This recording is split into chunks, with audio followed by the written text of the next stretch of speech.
आपका स्वागत है साहित्यिक पाखी यूट्यूब चैनल पर। लीजिए सुनिए सादत हसन मंटो द्वारा रचित कहानी शिकारी औरतें। मैं आज आपको चंद शिकारी औरतों के किस्से सुनाऊंगा। मेरा ख्याल है कि आपको भी कभी उनसे वास्ता पड़ा होगा। मैं बंबई में था। फिल्मिस्तान से आम तौर पर बरकी ट्रेन से 6 बजे घर पहुंच जाया करता था। लेकिन उस रोज मुझे देर हो गई, इसलिए कि शिकारी की कहानी पर बहस व मुबाहिसा होता रहा। मैं जब बंबई सेंट्रल के स्टेशन पर उतरा तो मैंने एक लड़की को देखा जो थर्ड क्लास कंपार्टमेंट से बाहर निकली।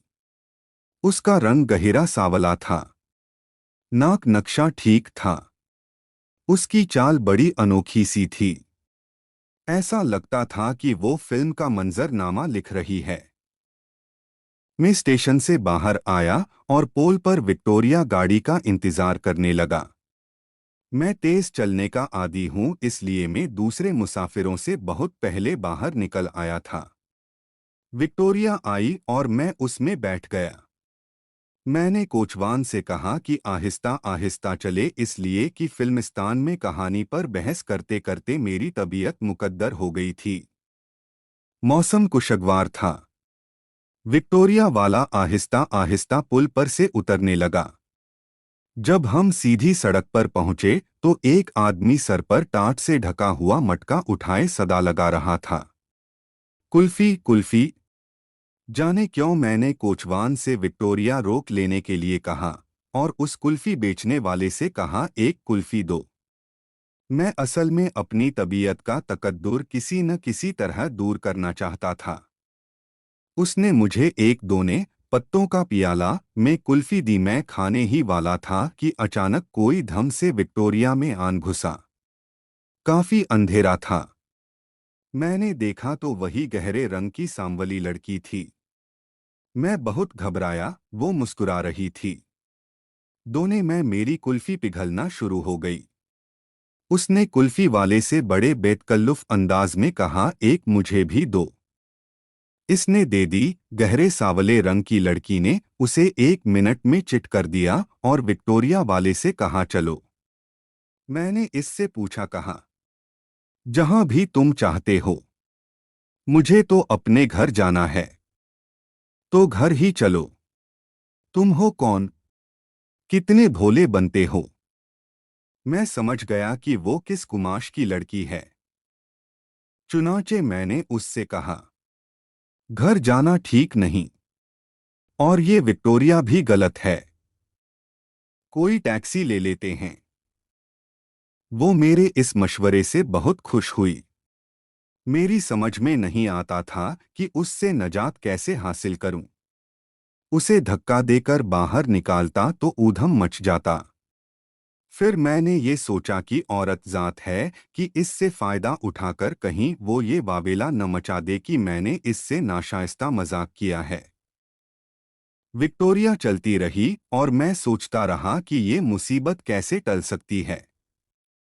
आखिर हम बीबी अस्पताल के पास पहुंच गए। वहां टैक्सियों का अड्डा था। मैंने विक्टोरिया वाले को उसका किराया अदा किया और एक टैक्सी ले ली। हम दोनों इस पर बैठ गए। ड्राइवर ने पूछा, किधर जाना है साहब? मैं अगली सीट पर बैठा था। थोड़ी देर सोचने के बाद मैंने उससे ज़ेरे लब कहा, मुझे कहीं भी नहीं जाना है। ये लो 10 रुपए। इस लड़की को तुम जहां भी ले जाना चाहो ले जाओ। वो बहुत खुश हुआ।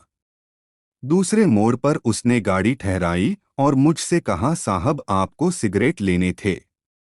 इस ईरानी के होटल से सस्ते मिल जाएंगे। मैं फौरन दरवाज़ा खोलकर बाहर निकला। गहरे रंग की लड़की ने कहा, 2 पैकेट लाना। ड्राइवर उससे मुकातब हुआ, 3 ले आएंगे। और उसने मोटर स्टार्ट की और ये जा वो जा। बंबई ही का वाकिया है। मैं अपने फ्लैट में अकेला बैठा था। मेरी बीवी शॉपिंग के लिए गई हुई थी कि एक घाटन जो बड़े तीखे नक्शों वाली थी बेधड़क अंदर चली आई। मैंने सोचा शायद नौकरी की तलाश में आई है। मगर वो आते ही कुर्सी पर बैठ गई। मेरे सिगरेट केस से एक सिगरेट निकाला और उसे सुलगाकर मुस्कराने लगी। मैंने इससे पूछा, कौन हो तुम? तुम पहचानते नहीं?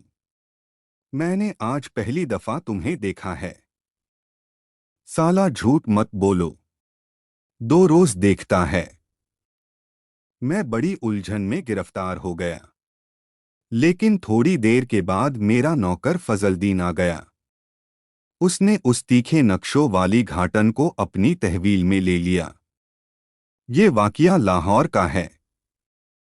मैं और मेरा एक दोस्त रेडियो स्टेशन जा रहे थे। जब हमारा तांगा असेंबली हॉल के पास पहुंचा तो एक तांगा हमारे अकब से निकलकर आगे आ गया। उसमें एक बुर्कापोश औरत थी जिसकी नकाब नींदवा थी।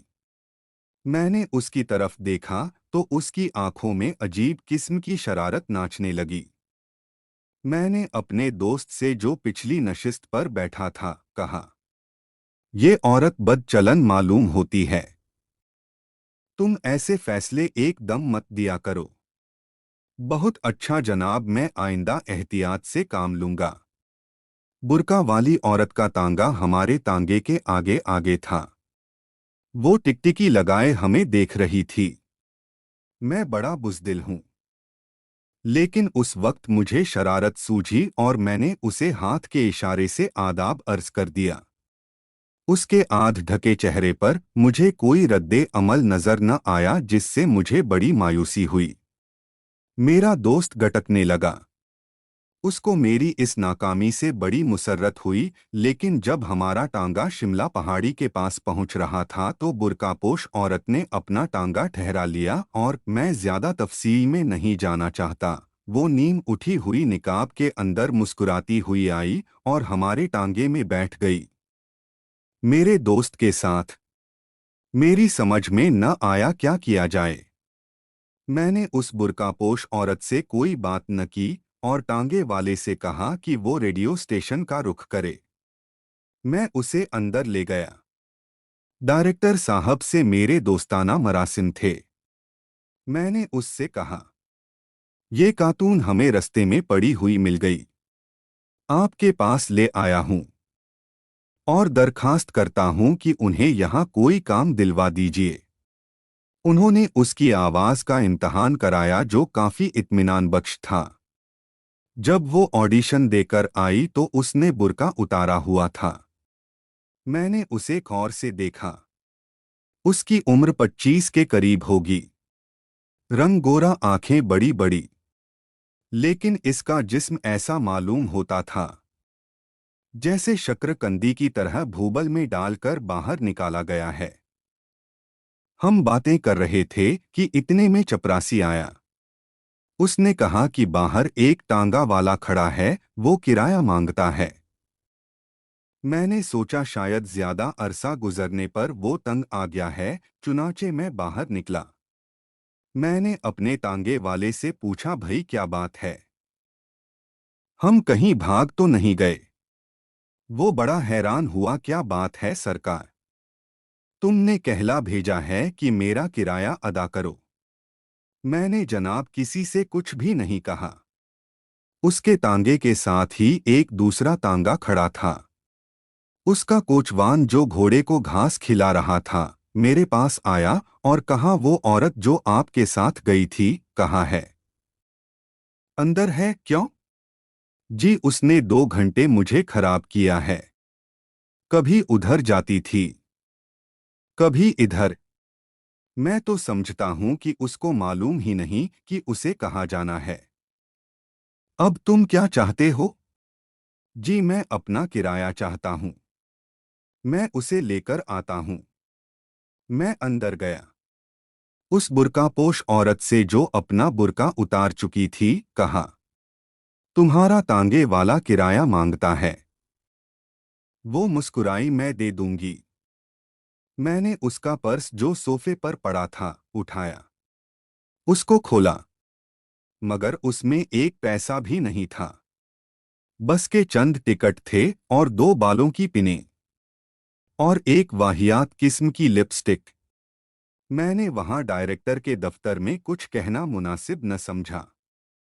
उनसे रुकस्त तलब की बाहर आकर उसके तांगे वाले को 2 घंटों का किराया अदा किया और उस औरत को अपने दोस्त की मौजूदगी में कहा, तुम्हें इतना तो ख्याल होना चाहिए था कि तुमने तांगा ले लिया है और तुम्हारे पास एक कौड़ी भी नहीं। वो खिसियानी हो गई। मैं आप बड़े अच्छे आदमी हैं। मैं बहुत बुरा हूं। तुम बड़ी अच्छी हो, कल से रेडियो स्टेशन आना शुरू कर दो। तुम्हारी आमदन की सूरत पैदा हो जाएगी। ये बकवास जो तुमने शुरू कर रखी है, इसे तर्क करो। मैंने उसे मजंग के पास छोड़ दिया। मेरा दोस्त वापस चला गया। इत्तेफाकन मुझे एक काम से वहां जाना पड़ा। देखा कि मेरा दोस्त और वो औरत इकट्ठे जा रहे थे। ये भी लाहौर ही का वाकिया है। चंद रोज हुए, मैंने अपने दोस्त को मजबूर किया कि वो मुझे 10 रुपए दे। उस दिन बंक बंद थे। उसने माजूरी का इजहार किया, लेकिन जब मैंने इस पर जोर दिया कि वो किसी न किसी तरह ये 10 रुपए पैदा करे, इसलिए कि मुझे अपनी एक इल्लत पूरी करना है जिससे तुम बखूबी वाकिफ हो, तो उसने कहा, अच्छा मेरा एक दोस्त है, वो गालिबन इस वक्त काफी हाउस में होगा, वहां चलते हैं, उम्मीद है काम बन जाएगा। हम दोनों तांगे में बैठकर काफी हाउस पहुंचे। माल रोड पर बड़े डाकखाने के करीब एक तांगा जा रहा था। उसमें एक निस्वारी रंग का बुर्का पहने एक औरत बैठी थी। उसकी नकाब पूरी की पूरी उठी हुई थी। वो टांगे वाले से बड़े बेतकल्लुफ अंदाज में गुफ्तगू कर रही थी। हमें उसके अल्फाज सुनाई नहीं दिए, लेकिन उसके होंठों की जुम्बिश से जो कुछ मुझे मालूम होना था हो गया। हम काफी हाउस पहुंचे तो औरत का तांगा भी वहीं रुक गया। मेरे दोस्त ने अंदर जाके 10 रुपयों का बंदोबस्त किया और बाहर निकला। वो औरत निस्वारी बुरके में जाने किसकी मुंतजिर थी।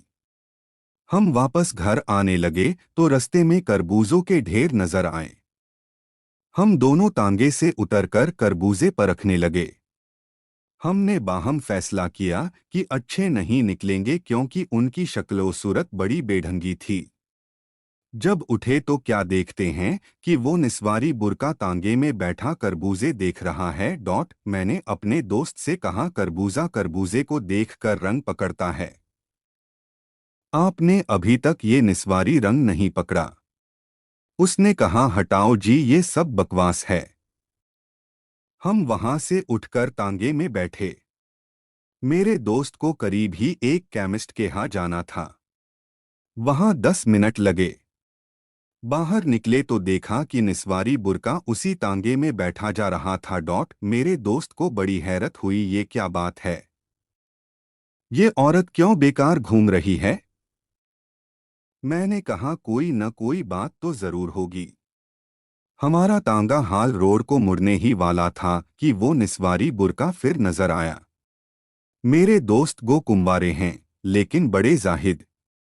उनको जाने क्यों उकसाहट पैदा हुई कि उस निस्वारी बुरके से बड़ी बुलंद आवाज में कहा, आप क्यों आवारा फिर रही हैं, आइए हमारे साथ।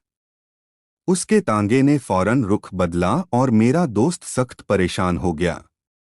जब वो निस्वारी बुरका हम कलाम हुआ तो उसने उससे कहा, आपको तांगे में आवारागर्दी करने की क्या जरूरत है, मैं आपसे शादी करने के लिए तैयार हूं।